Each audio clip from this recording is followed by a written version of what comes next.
कांग्रेस के संगठन में भारी कमजोरी है और उनके नेता जो हैं वो सिर्फ बयान देते हैं और जमीन पर कोई काम नहीं करते। लेकिन कांग्रेस पार्टी में हमेशा कहता हूँ हरियाणा की रोडवेज की बस की तरह है या पीयूष चावला की। लोग कहते हैं कि बीजेपी राम भरोसे है, मैं कहता हूँ कांग्रेस पार्टी राम भरोसे है। ये मान लिया है कि वो चुनाव जीत ही नहीं सकते। ऐसे भी थोड़ा कांग्रेस आलसी किस्म की पार्टी है, एलिटिस्ट है। ऐसा लगता है जैसे बिहार के चुनाव में मन ही नहीं लगाया, इनकी इच्छा ही नहीं रही। ऐसा लगा जैसे वो विड्रॉ कर गए। तो आपका कोई अगर आस्था ही नहीं बचा है तो आप चुनाव छोड़ दीजिए लड़ना। कांग्रेस पार्टी एकमात्र ऐसी पार्टी है स्ट्रैटेजी चेंज नहीं करती है। 20 साल से एक ही स्ट्रैटेजी पे है जो मैं देख रहा हूँ। पार्टी में अगर टूट हो तो मुझे तो कोई आश्चर्य नहीं होगा। भारत जोड़ो यात्रा तक बढ़े, उसके बाद चुनाव के बाद बिल्कुल सन्नाटे में चले गए 5-7 महीना। कहते हैं कि हम संकल्प लेते हैं कि हम बीजेपी की तरह एक इलेक्शन डिपार्टमेंट बनाएंगे। वो डिपार्टमेंट सिर्फ चुनाव लड़ेगा, लड़वाएगा। 2025 चल रहा है, बन ही नहीं पाया तो वो। अब हाइड्रोजन बम की सीरीज में एक तो फूट गया तो लोग कह रहे हैं बलून निकला। कांग्रेस अपने आप को नंबर 1 मानती है, लेकिन एक्शन तो करना ही पड़ेगा ना। इनको निरंतर, कांग्रेस के लिए तो आगे के दिन बहुत महत्वपूर्ण है। मतलब अगले 40 दिन मैं समझता हूँ कांग्रेस के लिए बहुत ज्यादा महत्वपूर्ण। महत्वपूर्ण भी और मुश्किल भी सर। वही महत्वपूर्ण से मतलब वही है।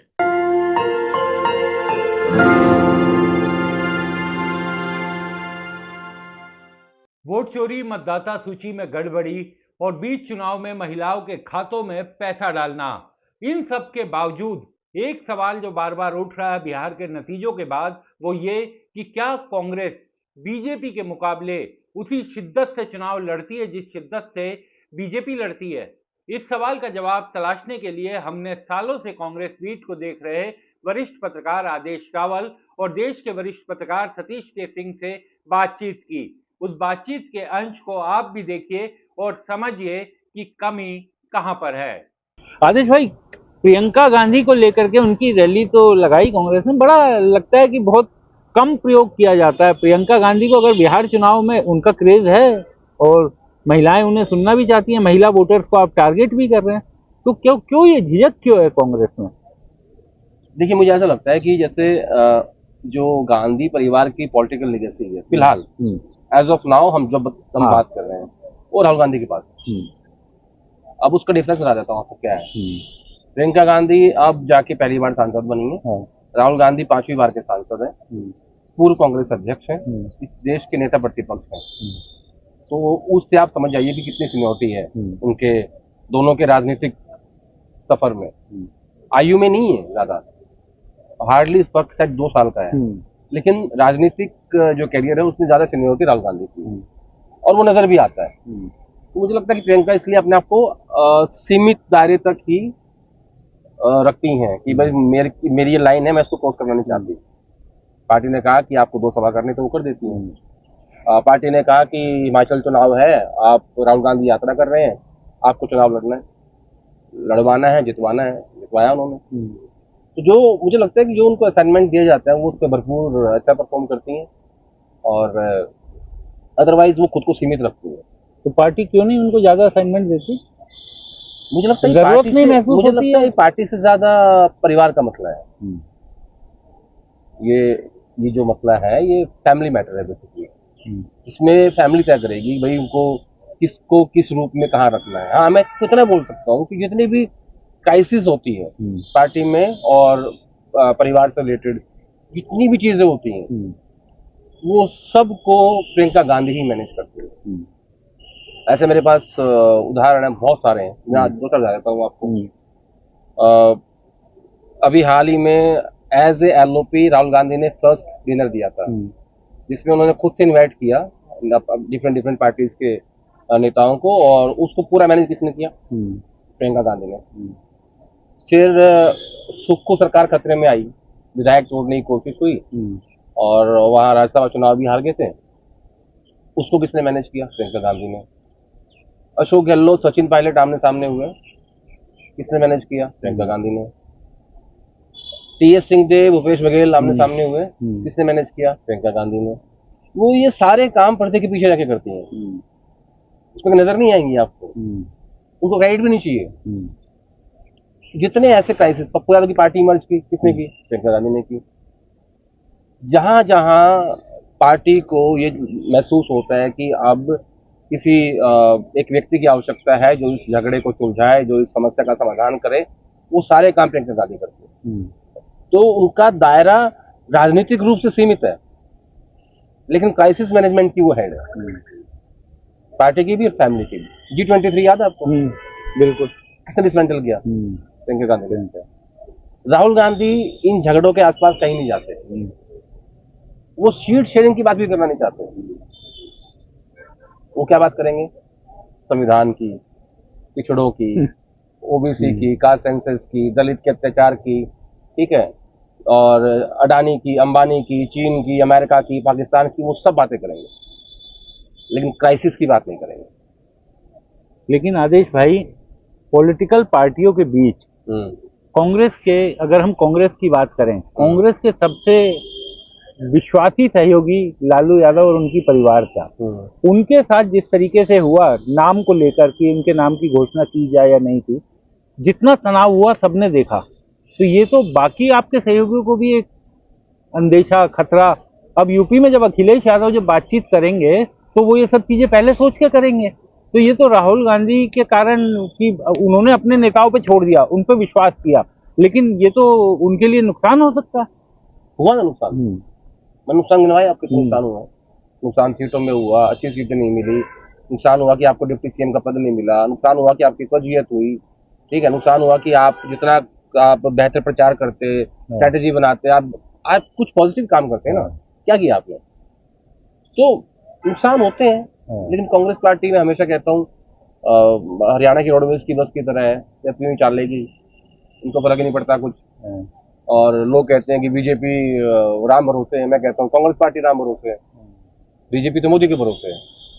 ये इस पार्टी का एक अलग मोड है और वो उसी मोड में रहती है, उस मोड से बाहर निकलना नहीं चाहती।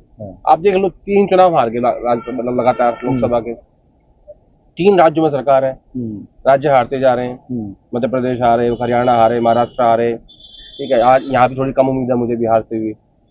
उसके बावजूद भी स्ट्रेटेजी चेंज नहीं होती। अब मान लो कि आप युद्ध में हो और स्ट्रेटेजी काम नहीं कर रही है, तो आप उसको चेंज करते हो ना।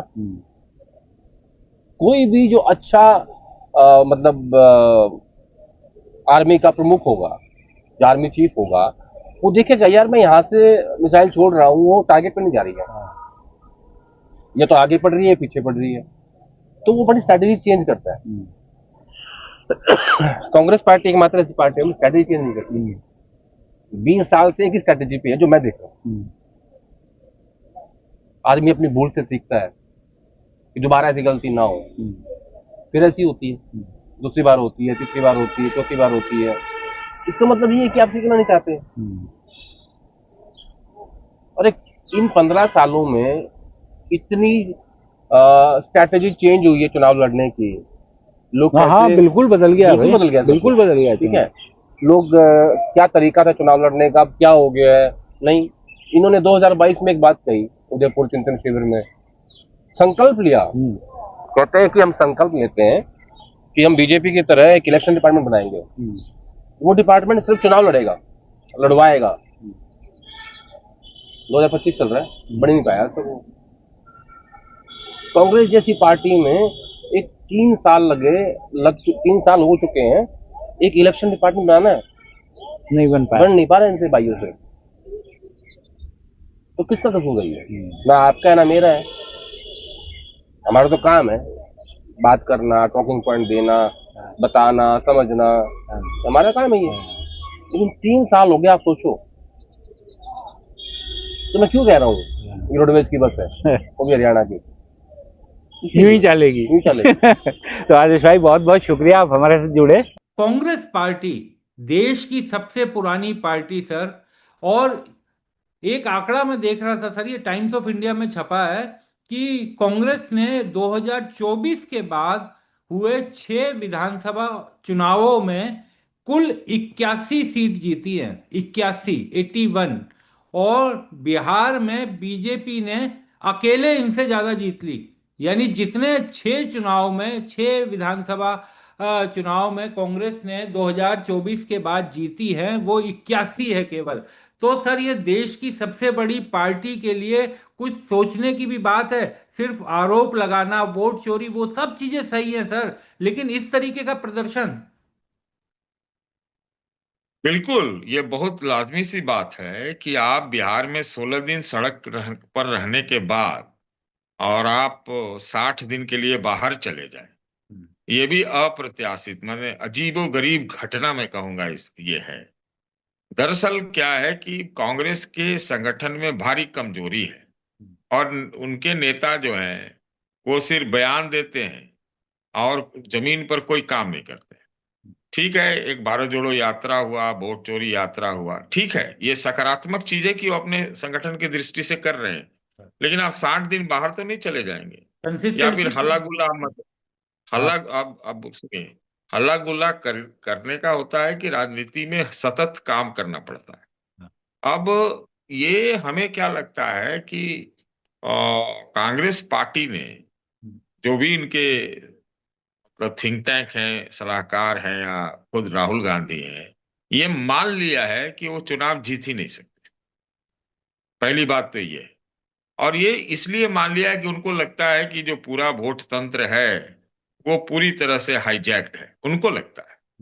इधर उन्होंने 3-4 सबूत पेश किए, अपने दावे किए, तो वो बात उनके भाषणों में भी झलकता था, बिहार में मैंने सुना। फिर बीच चुनाव में वो हरियाणा में ब्राजीलियन लड़की और ये 25 लाख वोट का लेके आए। ये वोट इधर उधर के फर्जी वोट थे और उसकी कोई सुनवाई नहीं है। तो आपको सुनवाई अगर करानी है और आप मान चुके हैं कि अब वो उनका वोट में कोई ये नहीं है, मतलब कोई उनकी आस्था नहीं, और वो, तो इसलिए हमको लगता है ऐसे भी थोड़ा कांग्रेस आलसी किस्म की पार्टी है, एलिटिस्ट है। तो उसमें राहुल गांधी ने कुछ प्रयास किए, लेकिन कुछ दिन करते हैं उसके बाद अचानक उड़ जाते हैं। तो ये समझ में नहीं आता है कि ये लड़ाई दो प्रकार से लड़ी जाती है। एक लड़ाई है जो आप वोट के जरिए लड़े, दूसरा है कि आप आंदोलन के जरिए लड़े। आंदोलन से मतलब कार्यक्रमों की हाँ। दृष्टि से। तो दोनों में कुछ दम तो लगाएं। बिना दम लगाए तो दोनों में से कुछ नहीं होगा। या मन के में बैठ गया उनके कि नहीं, चुनाव में खाली चोरी होती है और ये है वो है, तो आप उसके पास आपका तोड़ क्या है, उसका रास्ता क्या है? खाली एक प्रेस कॉन्फ्रेंस करके, एक अच्छा सा प्रेजेंटेशन दे करके वहां से तो बात शुरू होती है, वहां से तो कुछ और खत्म तो नहीं होती है। ऐसा लगता है जैसे बिहार के चुनाव में मन ही नहीं लगाया, इनकी इच्छा ही नहीं रही। ऐसा लगा जैसे वो विड्रॉ कर गए। तो बात तो ये है कि कांग्रेस पार्टी के नेतृत्व पर जो बीच में लगा कि कुछ खड़ा हो रहा है, वो बहुत गहरे सवाल तो हैं, इसमें से कोई कोई दो राय नहीं है। या तो आप चुनाव लड़िए तो ठीक से लड़िए, समय से लड़िए, पूरा व्यवस्था करके लड़िए, पूरा संगठन की दृष्टि से लड़िए, सारे समझौते करके जल्दी जल्दी लड़िए। नहीं तो आपका कोई अगर आस्था ही नहीं बचा है तो आप चुनाव छोड़ दीजिए लड़ना। चुनाव लड़ना छोड़ के आप दूसरी राजनीति करिए। बहुत सारे लोग वो क्या कहते हैं, सामाजिक हाँ। आ, दृष्टि से भी राजनीति करते हैं। तो आप सामाजिक सोशल एक्शन में आइए, पॉलिटिकल एक्शन छोड़ दीजिए। तो ये सर जी। ये दिक्कत है। जी। सर जी, सर कल, क्योंकि जिस तरीके से कांग्रेस जो है, एक बड़ी महत्वपूर्ण बात आपने बोली कि छोड़ ही देती है बीच में चुनाव, तो जिस तरीके से सर ये कांग्रेस पार्टी इस समय चल रही है, तो कांग्रेस के जो नेता हैं उनमें भी एक, वो तो अंदर से आ रहा होगा ना कि हमारी लड़ने की जील ही खत्म हो गई है। तो जब नेता कांग्रेस के छोड़ते हैं पार्टी, तब सवाल उठाया जाता है वो कांग्रेस में रह के करें क्या, जब कांग्रेस लड़ना ही भूल गई है। कल प्रधानमंत्री जी ने भी इस तरफ इशारा किया कि कांग्रेस में फूट हो सकती है, यानी वो आपस में टूट सकती है। तो ये तो कांग्रेस के भीतर से भी कई लोग कहते हैं कि जो वर्किंग स्टाइल है कांग्रेस का, उससे तो जीत हासिल नहीं की जा सकती। तो कांग्रेस पार्टी के भविष्य के लिए भी बहुत खराब संदेश जा रहा है ये तो। ये तो प्रधानमंत्री जी अगर नहीं भी होगी तो उनके लोग उसमें टूट करा देंगे। और पार्टी में अगर टूट हो तो मुझे तो कोई आश्चर्य नहीं होगा, हम्म। है कि नहीं? इसलिए उनको एक्शन में आना होगा। जब उनके नीतियों से, इनकी अगर एक नीति है, तय नीति है, और उसके में एक्शन करना है, तो आप एक ग्रुप को लेके बढ़ो और जो आपके खिलाफ है उनको निकालो। ऐसे भी होता है, आप नए कांग्रेस, नई नीति, नए ढंग से लड़ो। बहुत सारी नीतियों पर आपसी असहमति भी होगी, है, तो ये सब पहले ठीक किया जाता है। तो बात ये है कि आ, ये बढ़ रहे थे, ऐसा नहीं था कि बढ़े नहीं, लेकिन बढ़े, भारत जोड़ो यात्रा तक बढ़े। उसके बाद चुनाव के बाद बिल्कुल सन्नाटे में चले गए 5-7 महीना। आज उसके बाद फिर आए तो ये वोट चोरी वाला मुद्दा लेके आए। उसके बाद मतलब इनकंसिस्टेंसी तो एकदम दिखता है। और जो उनको अपने संगठन पे काम करना चाहिए, जो अपने सारी चीजों पे ध्यान देना चाहिए, वो तो वो नहीं देते। हमको लगता है कि राहुल गांधी एक अपने दिमाग में उन्होंने बना लिया है, सामाजिक सामाजिक न्याय, आबादी का हक, ये सब बना लिया है। वो उससे बहुत लोग सहमत नहीं है, तो उससे वो बात सामने झलकती है। चल रहा है, चलिए अब देखते हैं आगे आने वाले समय में क्या होता है। अब वो लोग आगे क्या करते हैं। अब हाइड्रोजन बम की सीरीज में एक तो फूट गया, तो लोग कह रहे हैं बलून निकला। लेकिन अब आगे क्या होता है, वो उसी पर रहते हैं, और उसको आगे बढ़ाने के लिए जो उनके आरोप हैं उसको करते क्या है। ये कांग्रेस की दुविधा है कि आपने महाराष्ट्र में देखा, बिहार में भी देखा कि जो इनके सहयोगी दल हैं, कांग्रेस अपने आप को नंबर 1 मानती है, और कांग्रेस इस स्थान को पाना चाहती है। और उसमें जो उनका जो विवाद हो रहा है, जो टकराव हो रहा है, वो उनके सहयोगी जो रीजनल पार्टियां उनसे है। ये एक ईगो क्लैश और एग्जिस्टेंशियल क्लैश दोनों है। तो ये इसका जो नतीजा है वो सामने दिख रहा है। अभी तो उत्तर प्रदेश का भी चुनाव आएगा। हाँ, दक्षिण में थोड़ा स्थिति इनकी उस ढंग से, उस लिहाज से ठीक है, लेकिन उत्तर में तो ये है हालत। ये हमको लगता है इनके दिमाग में यही है कि ये कांग्रेस वर्सेस बीजेपी है, बाकी सब सैटेलाइट है। तो अब लेकिन एक्शन तो करना ही पड़ेगा ना। इनको निरंतर अ, रहना पड़ेगा एक्शन में। आप कार्यक्रम दीजिए, आप मीटिंग कीजिए, आप धरना प्रदर्शन कीजिए, आप म, सारे लोगों को जोड़िए, सड़क पे लाइए। अगर मुद्दों पे है तो मुद्दे पर ही लगातार बने रहिए। ये सब तो करना पड़ेगा जी। सर, सीमांचल में एक बार फिर जो है ओवैसी साहब 5-6 सीटें जीतने में कामयाब रहे, और कांग्रेस जो देश की सबसे पुरानी पार्टी है सर, वो 2 सीटों पर बताइए। तो अब तो मैं इसको इसलिए पूछ रहा हूं कि जो आपने जिसकी तरफ इशारा किया उत्तर प्रदेश का, तो अखिलेश यादव भी कांग्रेस के साथ अपने रिश्तों को किस तरीके से आगे बढ़ाना है, किस तरीके से कांग्रेस को साथ लेना है, इन सब चीजों पर बड़ा पुनर्विचार कर रहे होंगे सर। देखिए, ये बिहार का नतीजा बहुत चौतरफा इसका प्रभाव है। वो निश्चित रूप में उत्तर प्रदेश में इसका प्रभाव पड़ेगा।